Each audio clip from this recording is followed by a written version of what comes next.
Estamos a falar de seguir a Cristo a qualquer custo.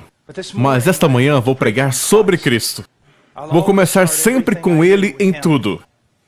Porque não faz sentido lidar com qualquer outra coisa até que tenhamos lidado com Ele. Mas possivelmente essa semana, algumas das coisas que vamos meditar vai ser... Bem, o preço de seguir a Cristo. Mas já pensaram no preço de não seguir a Cristo? Já pensaste o quanto já perdeste nesta vida? Porque te integraste às vaidades deste mundo em vez de te entregares para seguir a Cristo? Outra das coisas que vamos pensar é esta: a vida cristã e as missões são sobrenaturais. Eu concordo com as músicas que cantamos hoje e são maravilhosas e procuram mover e atingir as pessoas. Lamento, não é suficiente. Isso não vai acontecer. Uma canção não vai fazer isso. Temos que ser cheios com o Espírito Santo. Cheios com o Espírito Santo.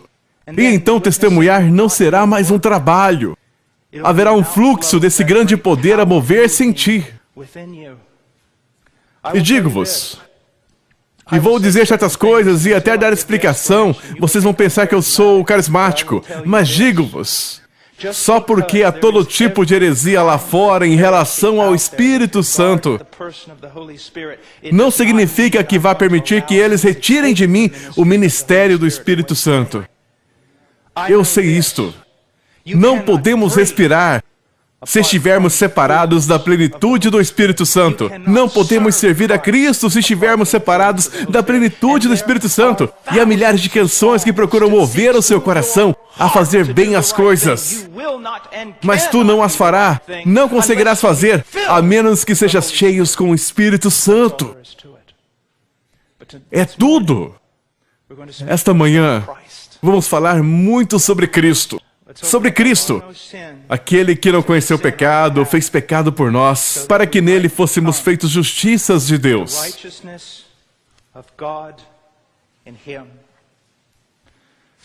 Ao longo dos tempos, alguns dos maiores teólogos da igreja tiveram medo de tocar nesta passagem.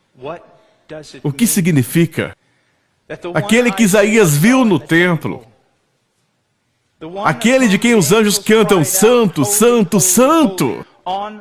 Naquele madeiro, aquele que não conheceu o pecado foi feito pecado por nós. Isto é algo que temos que entender. Temos que entender. Mesmo começando com um texto como este, deixe-me dizer algo. Se a tua mente está devagar, devia cair sobre o teu rosto agora mesmo e chorar. Porque uma passagem como essa, sobre o Cristo que te redimiu, pode ser lida e tu continuar apático. Se pensas que fui longe demais, quero que saiba que o teu coração está errado e te deves arrepender. Te deves arrepender. Não há maior mensagem, não há maior pensamento do que sobre o que Cristo fez por nós lá na cruz. E se isso não te toca, é porque o teu coração está morto. Podes ter religião, pode ser evangélico, pode ter feito aquela oração do pecador milhares de vezes, mas posso garantir-te, não conheces a Deus. Então vamos falar de Cristo e da cruz. Porque esta é a motivação principal para tudo. Se tens alguma motivação na vida cristã que não seja Jesus Cristo, então és um idólatra. Se procuras fazer as coisas porque é correto fazê-las, porque é moralmente correto, porque honram essa ou aquela pessoa, é idolatria. Tudo o que fazemos, lançamos a Ele. E quanto mais fazemos sobre Ele, mais seremos atraídos, tocados e fortalecidos para o seguir. Precisamos ouvir o Evangelho de novo, e de novo, e de novo. Precisa ser exposto e explicado. Precisa ser crido pelo pregador, sabendo que não precisa de outra ferramenta. O Evangelho é suficiente. O Evangelho é a única mensagem que pode salvar. Pensem nisso dessa forma. Nunca houve. E para os pregadores que acham que chegaram à perfeição sem pecado, ou para os cristãos que acham que nunca pecam, diga-lhes isso.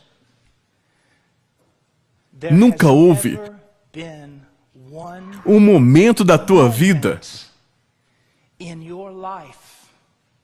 quer enquanto pagão, quer enquanto cristão, nunca houve um momento na tua vida que tenhas amado a Deus como Ele deve ser amado. Nunca houve um momento na tua vida que tenhas amado a Deus como Ele deve ser amado.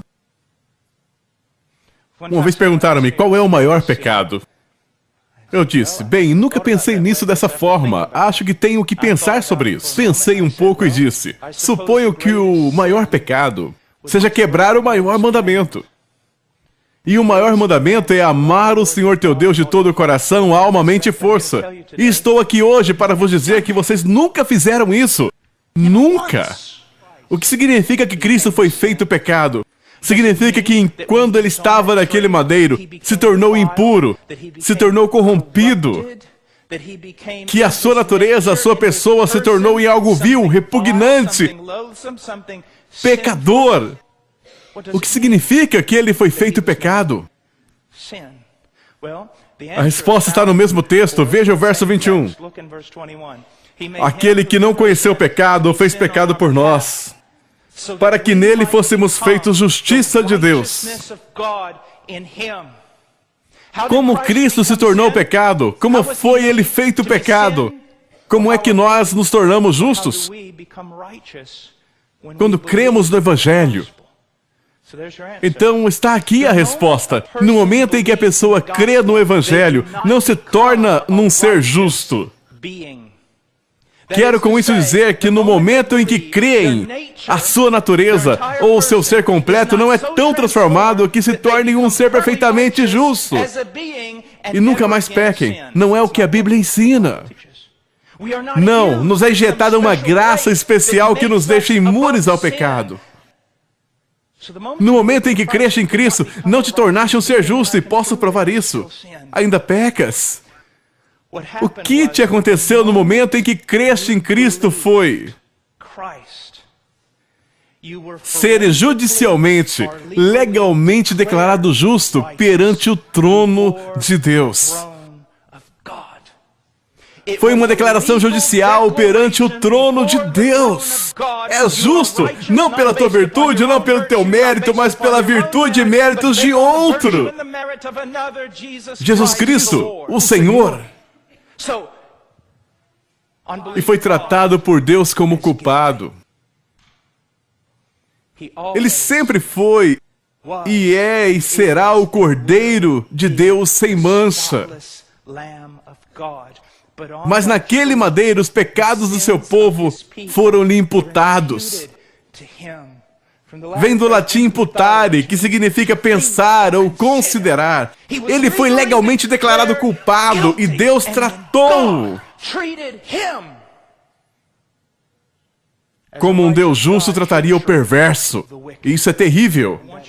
Quero que vejam isso. É muito importante.